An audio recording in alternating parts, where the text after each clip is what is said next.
नमस्कार, मी संयोगिता आणि आपण पाहता चाळीसगाव डांगांची ओळख सुराज्य मराठी। पाहुयात आजची घडामोड। प्रहारचे अध्यक्ष बच्चू कडू यांनी घेतली पद्मश्री बीज मातेची भेट।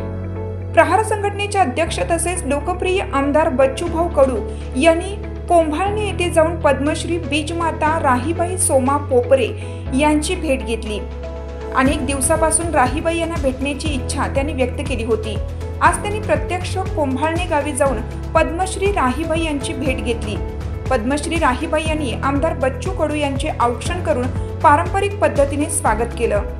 गावरान बियाणांचा संग्रह, बीज बँक प्रकल्प याची सविस्तर माहिती बच्चू कडू यांनी राहीबाईंकडून घेतली। राहीबाई यांनी बायफ या आंतरराष्ट्रीय दर्जाप्राप्त संस्थेच्या मदतीने देशातील पहिली गावरान बियाणे बँक उभारली होती। नामशेष होत चाललेली 52 पिकांचे 114 वाण त्यांनी गावातील महिला शेतकऱ्यांच्या मदतीने जतन केलेले आहे। या प्रसंगी या सर्व बियाण्यांचे तसेच औषधी वनस्पतींचे प्रदर्शन त्यांनी भरवलं होतं। आमदार बच्चू कडू यांनी या प्रदर्शनाला भेट देऊन सविस्तर माहिती करून घेतली। राहीबाई यांच्याशी अत्यंत मनमोकळ्या गप्पा त्यांनी केल्या। बीज संवर्धनाचे कार्य करताना येणाऱ्या अडचणी त्यांनी समजून घेतल्या। कोंभाळणे हे डोंगरावर बसलेलं गाव असल्याने पाण्याची गंभीर समस्या येथे निर्माण होते।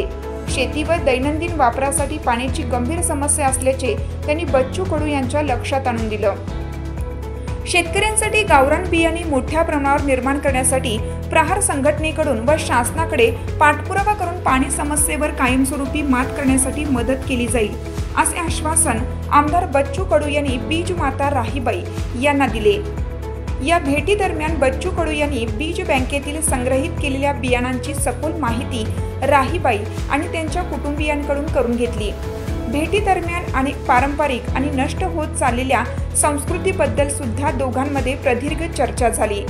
सुराज्य मराठीकरिता प्रतिनिधी सचिन लगड, राजूर, अहिल्यानगर। आपल्या सुराज्य मराठीच्या YouTube चॅनलला सबस्क्राइब करायला विसरू नका।